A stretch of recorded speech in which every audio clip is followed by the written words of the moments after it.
Morning, everyone.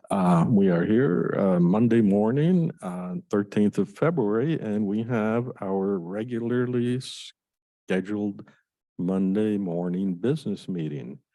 And we immediately jump into employee labor and insurance. And I want to apprise the public again that they're free to raise their hand on Zoom or speak up in the audience or come up to the podium in the audience. And I think you can ask questions at basically any time. So who do we have? Good morning, Jessica Warren with Human Resources. First item I have today is a request from Building and Planning. Their associate outreach planner, Paul Morin, has resigned, and they would like to refill his position as a senior community planner. I missed the early part. What's happening to Paul? He has resigned. Okay, thank you. Has a position in Clark County, I believe.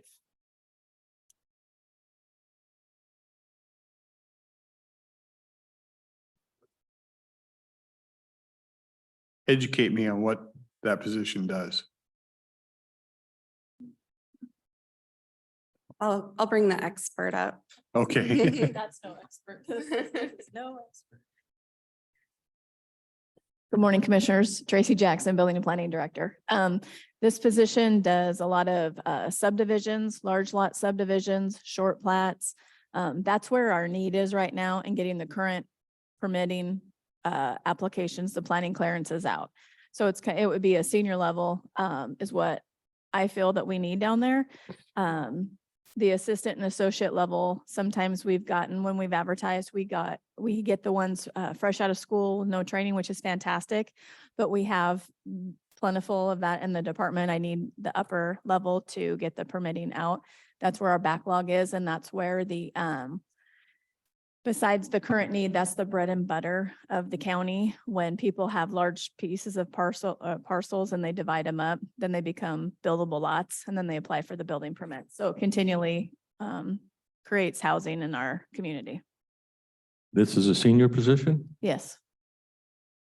We can fill it as assistant, associate, and senior, but my focus is going to be posting it only for a senior level. Okay, and I assume HR will do a debriefing as it always does. Yes. Okay, thank you. I'm okay with that. I am with the position. I just hope we look for, and I hate to say this, but I hear all the time how hard it is to work with these people.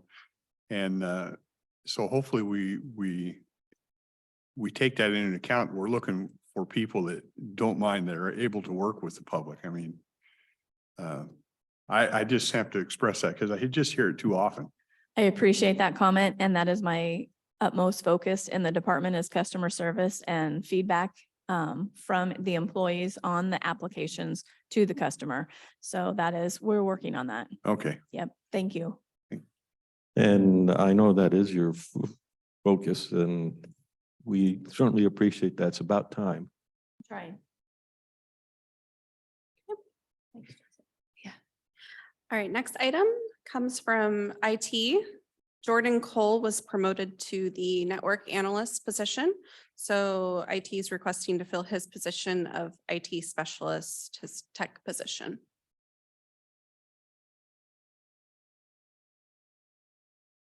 Yeah. Okay, thank you. And then second item comes from IT.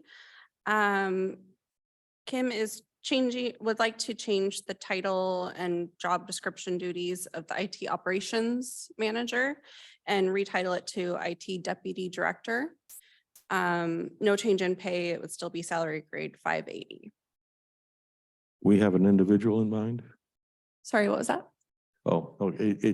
That would be to hire someone else to come in then. Yeah, we would go back out to the public. The last round of recruiting didn't turn out to be anything. So we'd like to retitle and change the job description a little bit and then see what else is out there. Okay, the thing I'm a little concerned about is we have so much to do. And we're adding another manager level.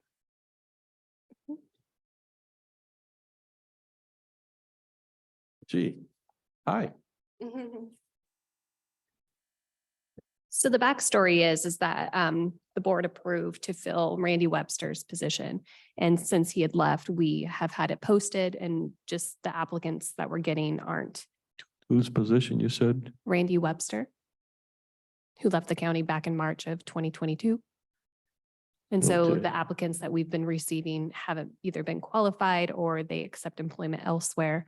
And to incentivize getting hopefully a pool of applicants is to reclassify with more of a, I don't know, frosted title in a way to see if we can get a deputy director to fill that position. The only, right now in your absence, who would, how does the department operate if someone has to sign something? Who signs? What was that last part? If you were absent, Mm-hmm. who is your replacement until you come back? I don't have anybody, and that's the intent of filling the position. Okay, do we have to have a deputy director do that, or can you appoint someone? I don't want to buy people with a title. I would rather. It's a different job. If you're saying I cannot get competent people without paying them enough, and the way I'm going to be able to pay them enough is to give them a highfalutin title, I think we're making a mistake. Would you? You know, I don't know. I'm not an IT person. I know it struggles to get the right folks in there, but if your general question is boots on the ground versus somebody sitting in office, I'm usually a boots on the ground type person. Yeah. Do you want me to give you some examples of what this job position would entail? Because it's not necessarily somebody that's just going to fill my position if I take a leave of absence. This is somebody that I'm driving to have like project management, assist with contract management, delegation and planning. I'm working about 50 hours a week and I need to be able to defer some of those responsibilities onto somebody else. So I think the work is there. And, you know, I want somebody that's competent in IT. It's just we're not finding under the operations manager classification. Most of what you just described is your function. Hence the deputy. So they would backfill my position, but then also assist with more nitty gritty project planning and management. So, I need two things, just a priori. I get very personal about our director staff or department staff that report to us. And I consider a deputy director in that vein also. So I would want to have your assurance that we would get to interview that individual also. Sure. Okay. But that aside, I'm still unclear as to, I mean, you need boots on the ground, and you also need to be backed up. So you need someone you can trust that's a very relatively high level, being able to manage people also. Mhm. But when you say deputy director, it sounds like if I had trouble in my office and the deputy director came by and looked, oh, well, I can fix it, but I got to call the union to come in and fix it, then I've got a problem. I'm not quite following. So this would be an exempt position. So it would be a management position. Yeah, but a manager cannot do the boots on the ground without Correct. violating the union contract, Correct. right? And that's what I'm concerned about is, do we really have that level of management burden? I know you've been going through a pretty rigorous effort, but you had a lot of cleanup to do, and I understand that, but that should taper down. So how do we get someone who will do boots on the ground and still be supportive of some of the stuff you have to do that you can offload onto them. But I don't want to have two directors is really what I'm saying. And this would be more of a project manager, somebody that would get into the nitty gritty, help facilitate those project meetings and manage contracts to where then I can focus on policy and personnel and a higher level of I project. guess I'd management. look for you to tell me, but I think you're the one I would look to for doing the, having the responsibility on all kinds of contracts also. Now, if the contracts are too voluminous, I understand that there are issues, but we do have legal in a purchasing department also, so I'm not sure where the work breakdown is. That you need the talent in there, I'm not arguing against that. So the way I kind of look at it is kind of like how facility has their project coordinators. So this position would be a deputy director with a focus on project coordinating. So they would go into the planning and the finite detail and facilitating, because that's something I'm involved with, but at a higher level, and I need help in the department. And rather than going with an operations manager, this is an area that I think our department needs. And that's what I'm asking for. Okay, I'm probably a negative on this, but that's, you've heard me say, hiring someone off the street is always, you pays your money and you takes your chances, as Popeye would say, or Mhm. something like that. And putting them in a deputy director position is pretty highfalutin to start.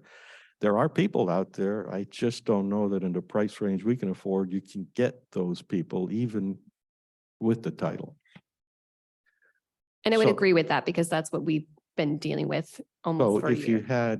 if you were bringing in a project coordinator of some kind, or an assistant to the director, and then we could look at promoting that after we get a feel for them, promoting them and changing that to a deputy. Do you understand what I'm driving Yeah. at? Do you have anybody that you think is along that line? Yeah.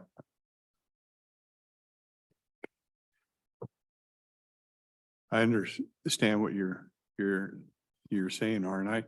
I probably lean to let you do your thing, but I share concerns that I'd hate to see a graph where we got this level up here and not very many down here. That, and then putting someone in place that costs us an arm and a leg to send away because they just didn't fit. Yeah. Is it the title that is the hangup? I mean, throughout the county, we do have deputy directors. So like the public service, human resources. And it's just kind of following that model with a specialty of focusing on project coordination. Yeah, there's a lot of stuff in the county that happened, believe it or not, before me. So I can't claim any responsibility for that, but I can claim an attempt to make sure that the mistakes I see or understand aren't duplicated, even if that does cross an old habit. You want to said? But the commissioners approved this last year. As an operations manager, and the candidates that we received as applicants either accepted positions elsewhere because of pay, or we just didn't receive qualified applicants. And the duties of this director position isn't a whole lot different. We're trying to spruce the title and bring somebody in Mhm. with the Same title. pay, just kind of.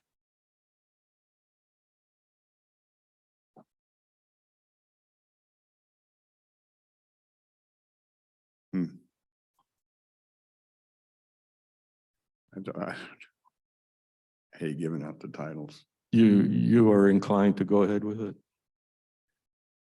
I struggle with the title thing because I want them to be able to work, but it sounds like they're doing pretty Are you saying 95% the same as what you've been looking for all year? For the most part, I would We just tailor think the a job change description. in title will entice somebody to It may. sign the dotted line. Mhm. I'm inclined to let her try.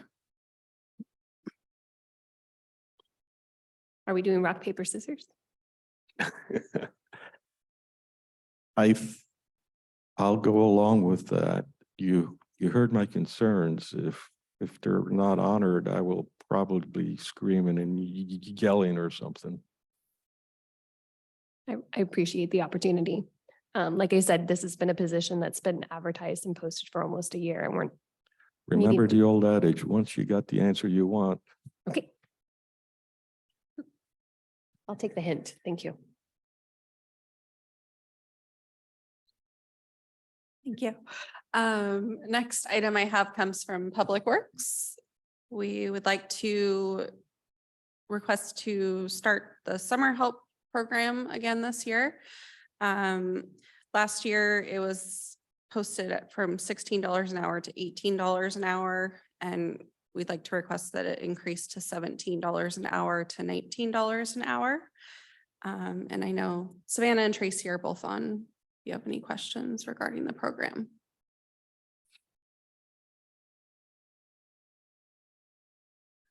I'm assuming these are like kids going to school and they work the summer I worked the summer for the city of Centralia for a few years Yep. too, I think. High school graduates from the Cowlitz County area, and then, you know, going to school, going to college is typically. Yeah, who we are looking I did for. that same thing for the city of Centralia. I think it's good to give the kids an opportunity. Yeah, Okay. All right. it's Thank you. cheaper labor than hiring. So far, you've cost us a lot of money today. Is there another side of the ledger here?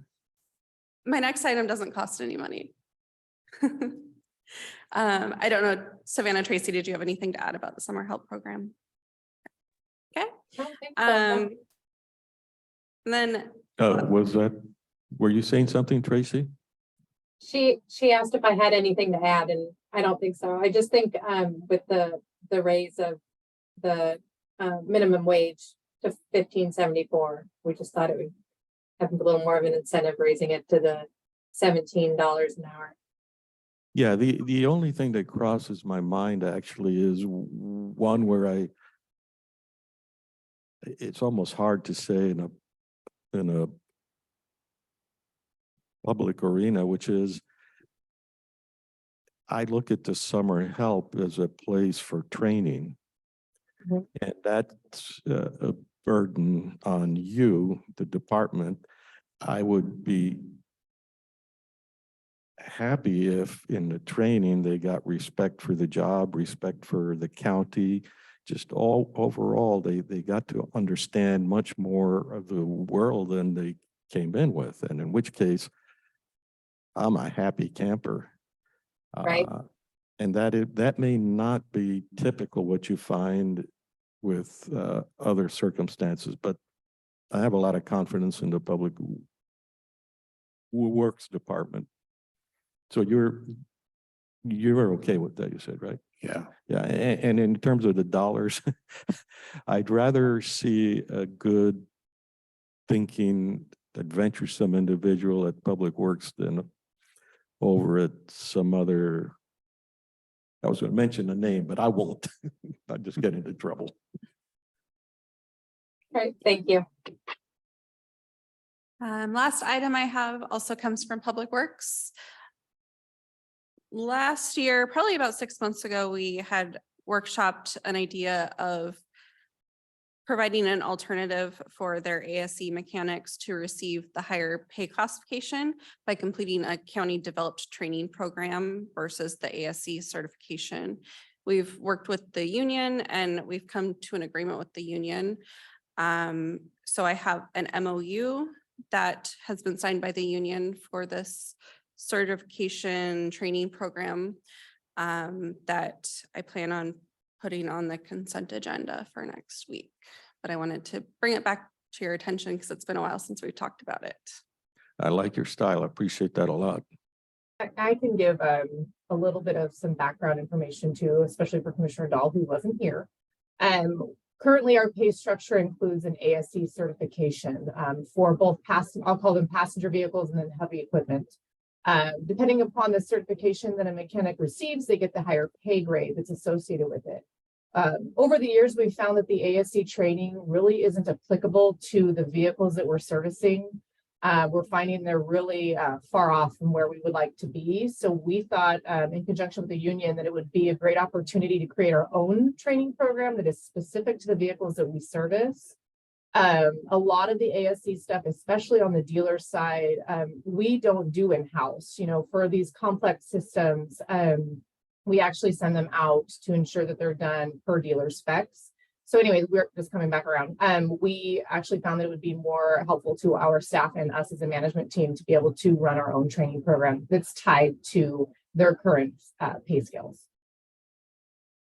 One thing to note that I don't think I included was that in order to receive the pay increase, they do have to be ASC certified to get that class step. So we're not removing that by any means. This is specific to their recertification requirements.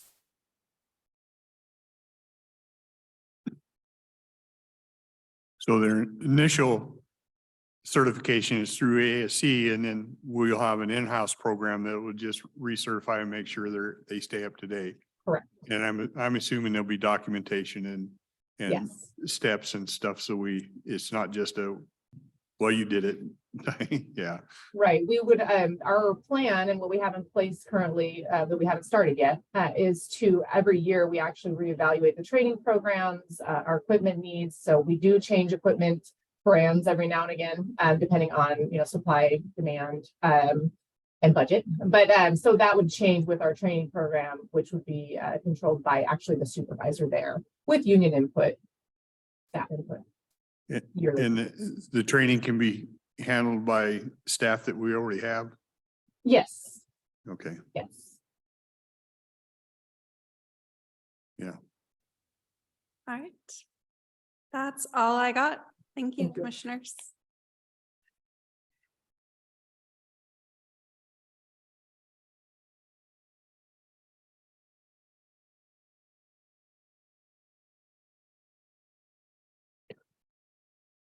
Good morning, Good morning. Victoria Blosel, Risk and Safety Manager. I don't have too much for you this morning. Training wise, I do have a first aid, CPR and AED class scheduled for next week. And that is filling up quickly. There are 30 out of 40 spots filled. So I will this week see if I can get those last 10 filled up. I think a lot of people want to sign up, they just haven't yet. So I'll just push those people to go ahead and get signed up. But that's the most we've had in any class sign up. And I think I just opened that up to everybody if they are required to have it or not. Other than that, just working on NEOGOV, getting the classes set up the way I want them. I have meetings set up every other week with their representatives. So just still working through that, and we're on target for our completion date still. So that's going well. Question, how are we doing with the risk pool? We had a substantial increase right in our fee. Any crystal ball activity? No. Okay, and in terms of any accidents around the county that are of any importance, is there something we need to do? No. I like that answer. Everything's yeah. Okay, thank you. Yep, everything's great. I don't have a lot of incident reports. Anything major that's happened or happening. So If someone had complaints about the parking lots, would they be brought to you also? they could be. Okay. We had That's a safety hazard, absolutely. Safety hazard, yeah, or you broke my axle because I hit your pothole. I haven't seen any of that, but that's my offhanded way of saying our parking lots are terrible. Yes, if any vehicle damage occurs and they believe it is the county's responsibility, anyone can file a tort claim for those kinds of things. Yeah, I think the public should understand that we're not a pot of money. Correct. And so I'm not trying to invite them to complain about the potholes, but not submit a bill. Anything that's under $100,000 claim comes out of the general fund. And that's out of the taxpayer's pocket. Okay, thank you. You're welcome.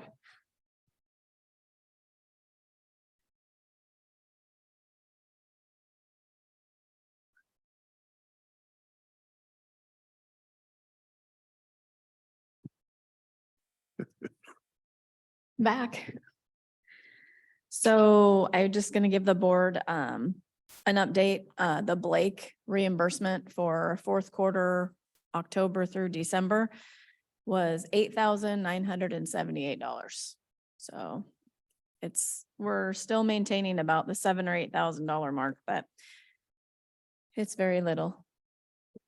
For my memory loss and for Commissioner Dahl's probably not having been involved with that in the beginning, could you give us your perspective on what we got these grants for and how much they were and how much we've used? And these are all ballpark, but Thanks for the ballpark, because I don't have the exact with me. Yeah. We received money from the state to reimburse our clients from their charges for, on the Blake decision. When we had to go back and refund the defendants, if they had, paid they- anything towards their restitution, on their, violations or a fine. or fines or whatever. And then the courts had to process all of the, releasing them of all of the charges that they, had against them for those specific charges that were, the state released based on that, the ruling. So, the courts received, I think there were 13 total positions between the prosecutors. OPD had received additional staff too, but their funding came from a different source. So just this funding alone for this money was the prosecutors, the clerk's office, the Superior Court judges. I feel like I'm missing one. I know OPD is part of it, but they had their own kind of pot of money. And so the board approved 13 positions to help get those restitutions released, refund the By claims. 13 positions, you mean staff. Staffing, the board added 13 staff positions as a temporary, Temporary staff positions just to take care of this Blake to decision. take care of the Blake decisions. And with that, we could charge the time that they spent on these cases, dismissing them, refunding the money and whatever. We could get reimbursed for all of it. And I think there was not thinking of Blake. It was over 2 million. I want to yeah. say 2.1 or 2.3 million that we were able to get reimbursed for. And to date, I want to say, we've been reimbursed for less than $200,000 total. And the board did approve last year. I'm trying to think, was it maybe summertime? Those positions were supposed to expire at the end of last year, but the board approved them through June of this year. So those positions, a lot of them are not staffed right now because some of the offices brought in the temporary, filled the temporary positions, but then when they had an opening for a full-time position, then they rolled into the full-time position. So there are several that are not filled right now, but there are a few that are. So we are still paying for staffing and we're not getting a ton of reimbursement. That's my take. This whole thing should sound to you like, what? Yeah. And that's one of the reasons I asked for the recap. And there's some other hidden things in there, like we know about ex post facto law, and a court decision caused us to go back 4 decades. Yeah, to it was a lot. review. Mhm. It's just one of those things that from a societal standpoint didn't make any sense. But on top of that, I still don't have it in my head clearly what happened when we got an assessment that we would use 13 FTEs, and 13 FTEs over a year and a half would Been cost over 2 now. It'll be over 2. It'll be over 2 yeah. would cost more than $200,000. Yeah, I would think so. So this is and I'm using this for advertising. All I ever want actually is clarity in the decisions, clarity in what it is, transparency, what it is we're trying to buy with what kind of money, so that everybody knows for future decisions or even that local decision here. 2 things got sort of conflated. One is the Blake decision and the COVID catch-up.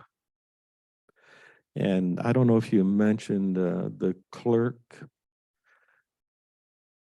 the county clerk had all kinds of work there to try and get reimbursements, but that turned out to be not a whole bunch of money. Yeah, we don't have a lot of reimbursement for COVID or the Blake money Yeah. at this point. Mhm. So what is the status of that, call it 1.9 that's left? It's just there until it expires at what time? I should have brought the contract. I apologize. No, not a problem. You shouldn't have expected these questions. Is it June 30 of this year? So it's Or ending soon is really what you're June of, saying. do you know when it is, Marin? I know. Oh, it might be the end of the year. It Okay. seems like we got it a year and a half, maybe an additional year and a half, and the board approved the extra half of year of staffing because our staff reimbursement costs had gone down. And Tracy did do an all-call 6 months ago, Yeah, 8 we've months done ago. it a couple times. Mhm. Yeah, and And they're producing the work. It's just in smaller amounts than what was expected. yeah, and I did that also at the Law and Justice Council. Those are the people that should be reminded. And you just had your meeting Yeah. last week, Friday. but it may be on your agenda. I mean, it may be worthwhile mentioning at the next meeting. That expires in June. I beg your pardon? Yeah, exactly. Yeah. Well, their staff expires or their temporary program doesn't, yeah. positions. Yeah, I don't remember. I can get back with the board on when the funding ends. But we can use it until it ends. So every little It's- bit helps the general It's a fund out reimbursement program. to the general fund. Yep. Yeah. Yep. And then on my radar for next, I know for 24 and 25, but last week you guys approved a law enforcement records extra position, which is fantastic. They have a huge contribution that they get from the general fund every year to pay for those positions. It's the county's percentage of portion that we pay. But we pay almost $800,000 or $750,000 towards their staffing needs. So I'm hoping to reduce that next year. They have about $700,000 in their ending the year of this year. So since they have money to pay for staff, my hope is we can start dwindling down the contribution from the general fund into to kind of, Till So it they're evens, bringing- evens out a little Yeah. bit. Yeah. so they're Yeah, bringing in I'd money like to from other press you on that a entities. little bit. So the way I'd like to understand, we have a current flow, We do. and if that is adding to the end balance, and we want to cut that off. Correct. But if that flow is drawing out of the end fund balance, I start to get a little itchy because I don't want to think that we're only spending, that it only cost us 500,000 a Right. year. You get my. I do. Yeah. And I think there's a little room for pulling a little bit back at this point. Their ending fund balance is getting higher and higher every year. So we need Okay, to so start we looking can at pull that. back a little bit. Yes. Yep, Uh, a little bit and see how we end up and then kind of address it then. Is there a reason we even have an ending fund balance on that? Is there a reason they do? I mean, is there a reason we should have an ending fund balance? Yes. They have to have money for their cost of business. They run they're not general fund, they're an enterprise fund. So they So have, that's their float. that's their flow. They have a lot of contracts that they have to pay out of that flow. And what's the metric? How many, I mean, that sounds like, how much is their current ending fund balance? It's predicted at the end of the year to be $700,000. So they almost have 12 months of, They do. okay. So that's why I'm gonna start to reduce that a little bit. And your target is gonna be, Probably 400,000. It's what it's been years prior. so And about half, they've been workable. so about half a year? Yeah. Okay. That still seems a little healthy, but I'm okay with that. I'm It's healthy, but conservative. they have chunks of contracts with Spillman and then just their staffing needs every month, but their contracts that they have. And then with getting reimbursements from the other entities, sometimes they don't always come in like we pay. So that as long as they have their working cash, we should be okay. And this gets reported in through you or through the CSO? It's just internal budget. Okay, Yep. thank you. That's all I have for you guys today. Till the next That's so hour. many more questions for you, but Okay, you, what you got? oh, no, but you have to plant the seed. Oh, okay. You're not gonna do that. Nope. Nope. Thank you. Learn to walk away.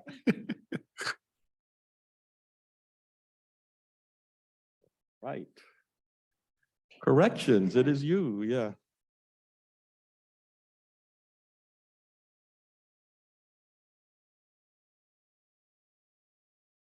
Good morning. Good morning. I'll start as always with our population. We're 242 this morning, 53 bookings over the weekend. 242? 242. Last weekend, I think we had high 240s. Just to give some perspective, pre-COVID, we were around 260. During COVID, as the Blake decision happened, if not for the Blake decision, I would say we would probably be higher than 260 right now. So the Blake decision made a big difference. Buxa, drug possession charge is very common for people to be incarcerated for. So we are cranking back up.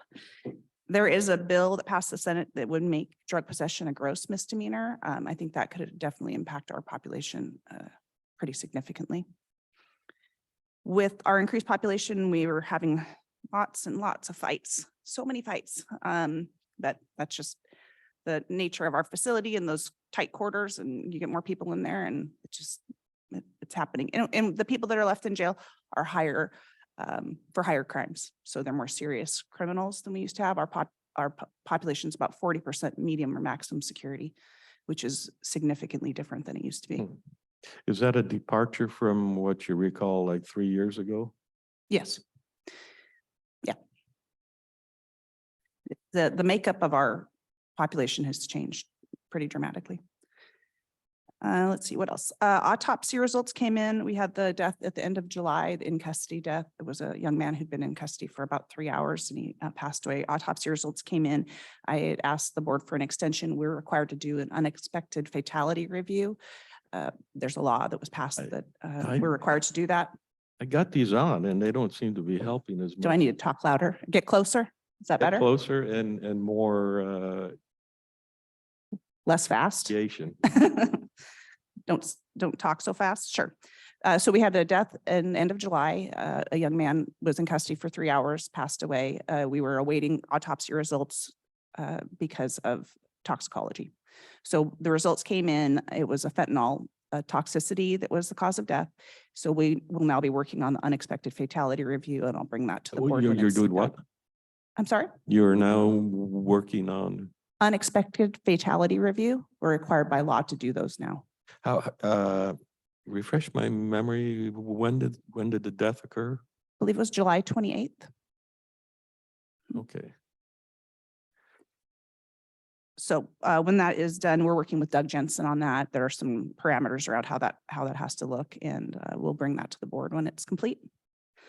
I wanted to give an update on hiring. We are down 5 positions, but we just brought on a temp, so that brings us to 4, which is good. We have a couple decent candidates. We did bring on one of the candidates as a temp while we're processing him to be full-time.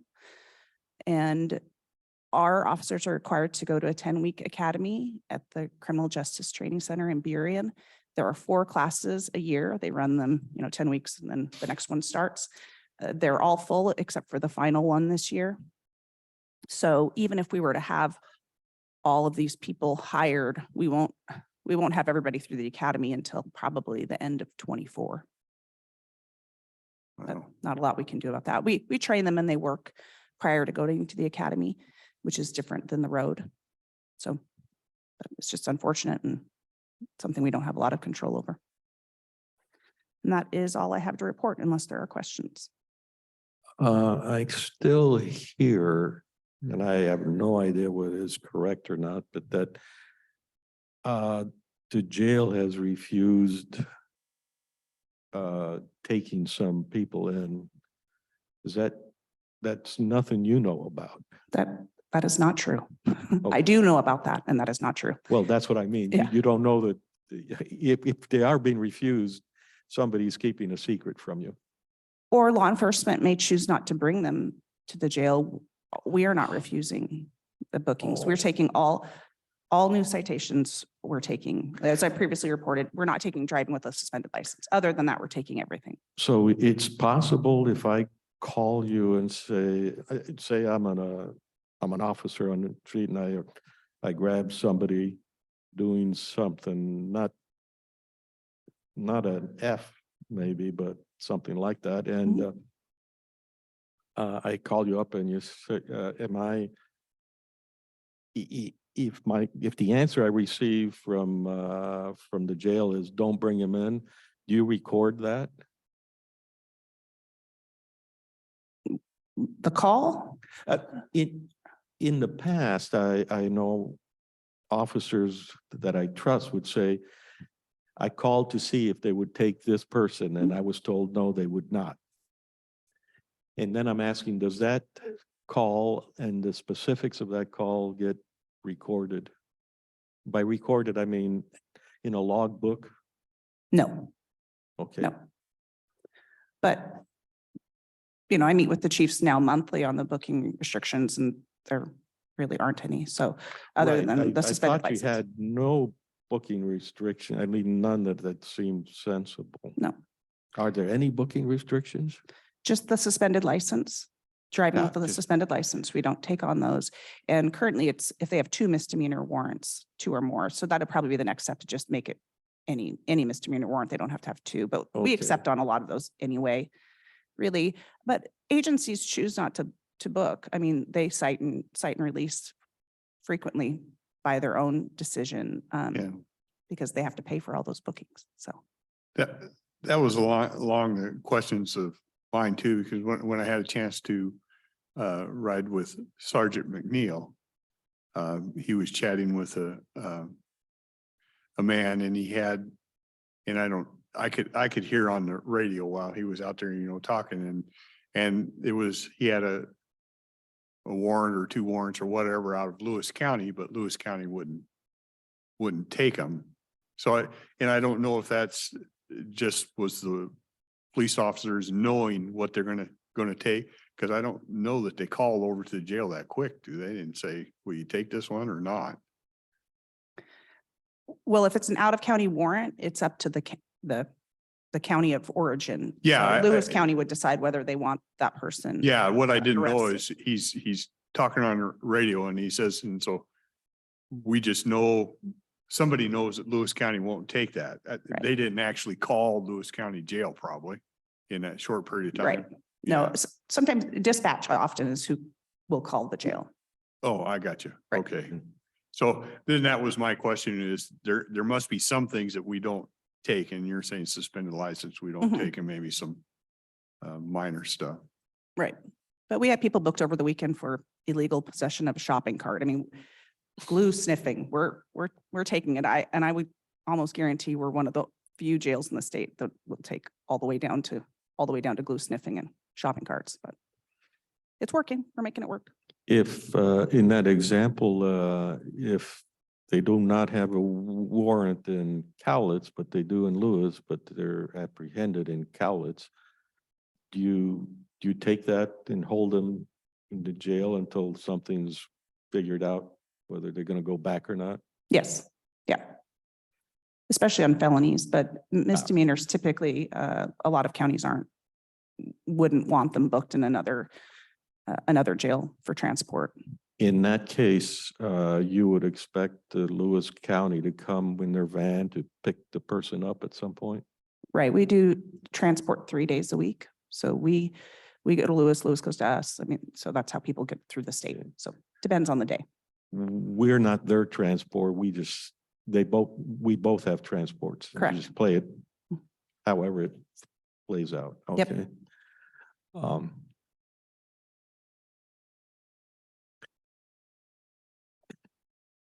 I was, this is more general,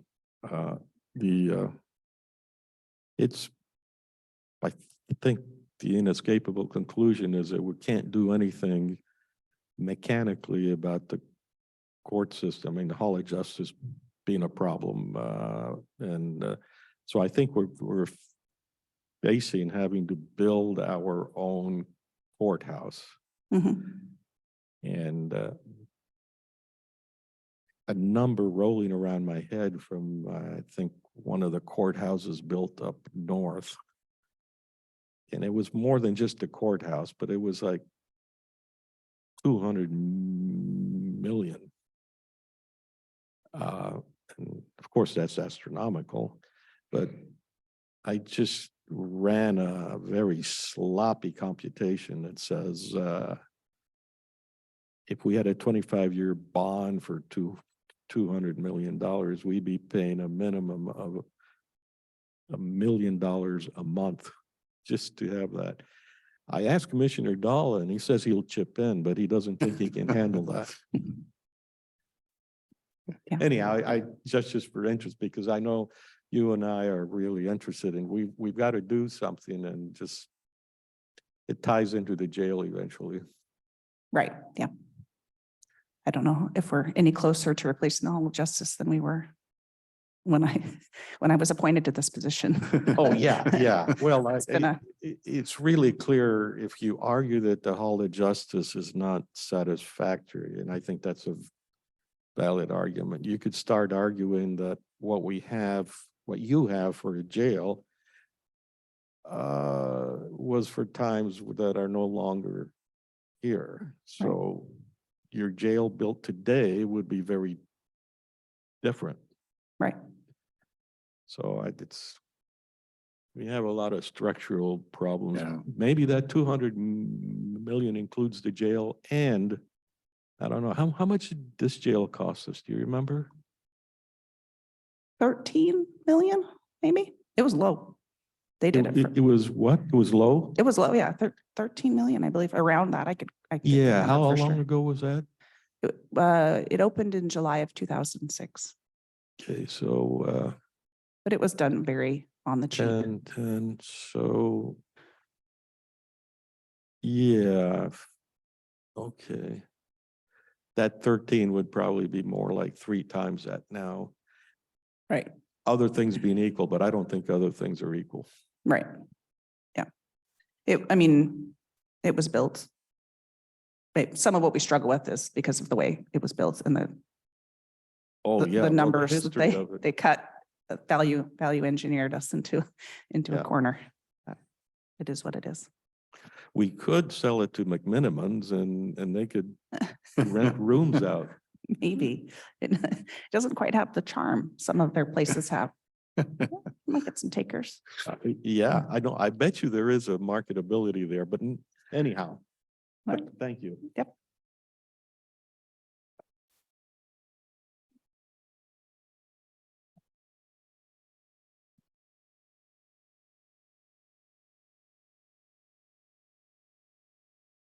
Good morning again, Commissioners. Kim Hort, IT Director. So a couple of updates. We still have a enterprise developer position open. I have reached out to LCC to collaborate with job postings, and with the approval of the IT technician, I hope to see that we can encourage local talent to apply for positions within the county. Aaron Briggs has kicked off our fast track for deploying teams. So we're in the early stages of developing like policies and retention plans and stuff like that for teams. Oh, good.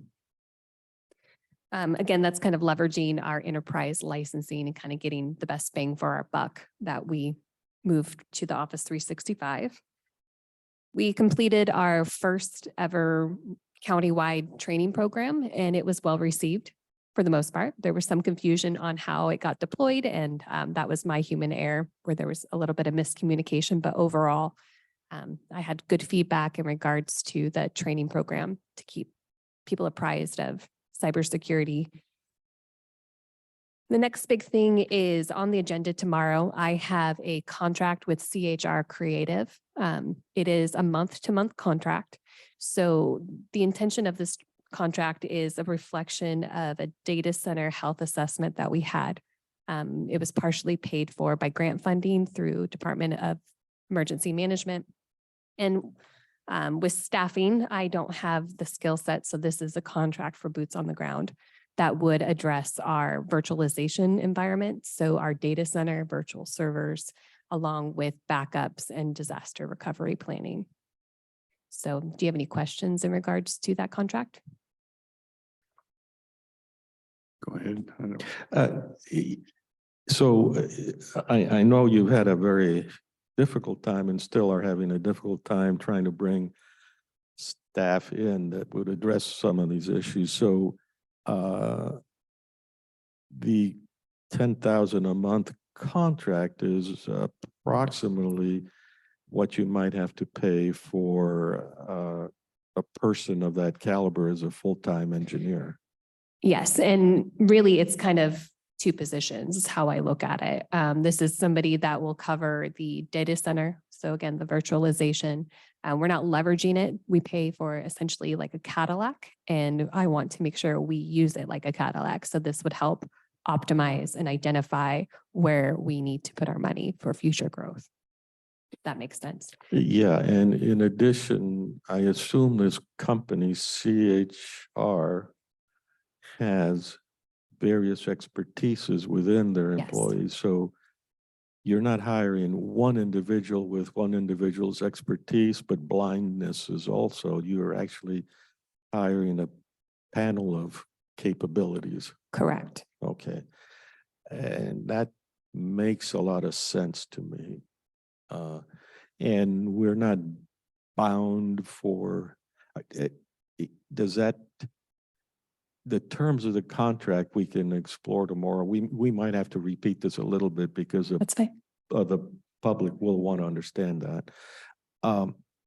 This is a contract that can be, it's a fixed, we will pay a monthly fee. Correct. And in return, they provide us upon request or anything in particular. Are we going to have a number of hours a week allocated to us? Yes, we are going to have 16 hours a month, and that will contain management of 70 servers in our environment plus expertise. So for instance, we're trying to develop a reverse proxy to better protect our information that's out beyond our firewall. And there would be the experts that Lance could go to.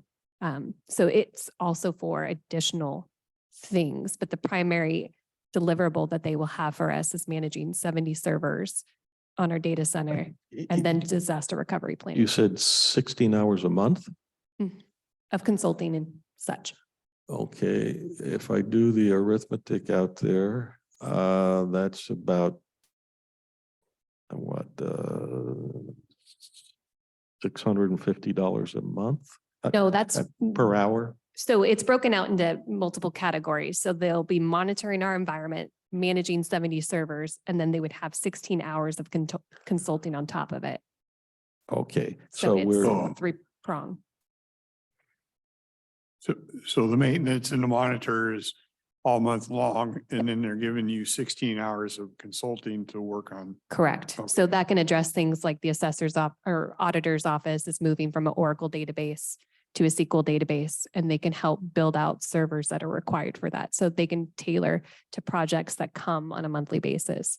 Another example is like for Lance to have a peer-to-peer for a reverse proxy. So again, we're paying almost like 2 positions, but we're getting a team, I believe, of 25 experts. what's your next decision point do you expect in time? Like you will learn something along the way. Always.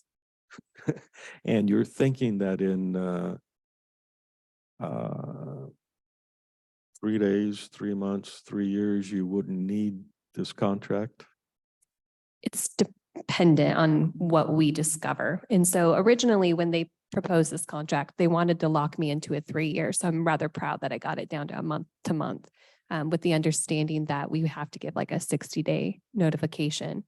And if we find that within a year, we can renew it into an annual contract. And so I put that into the contract language. So we're month to month now? We're month to month. And then by the 12-month mark, we will determine whether or not we want to renew it into an annual contract. Okay, And I should have a clear picture by then. But we can terminate prior to that, you can terminate anytime, yeah. 60 days Good. notice. And do they offer other services of which you have interest? Absolutely. So what I'm trying to do is, again, optimize what we have, determine what we need, Okay, and then go forward. Yeah. so we'll be seeing that tomorrow on the motion agenda. Yeah. I think I'm okay with that. I mean, we use that type of stuff at the credit union. Using some expertise from people, it helps out. Oh, yeah, it's a dynamic enough environment that if a company like CHR, I mean, it has to be on the cutting edge of understanding the changes and things going on, or it's going to be out of business. So it will raise eyebrows tomorrow, but it will be explained. So But and you pointed it out at the very beginning, this would probably be the cost of hiring a person to do this. I'm guessing it would probably cost more to hire a person with that kind of level to do that. correct. And you're not paying benefits, you're not paying vacation, you're not paying sick leave. So, Kim's done, I mean, good job getting them down to month. And then to give us time to assess what we really need. So. Okay, And that's all I have. well, thank you. We'll see you tomorrow.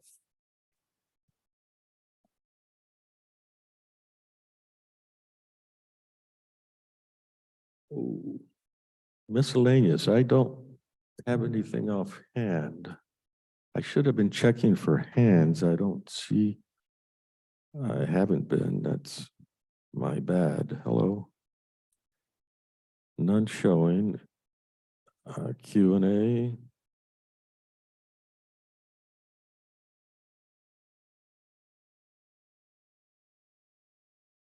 And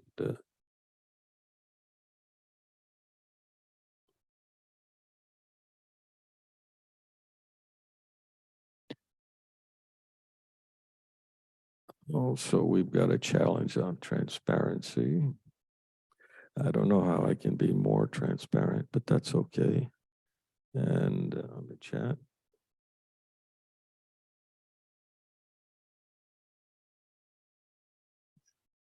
Okay.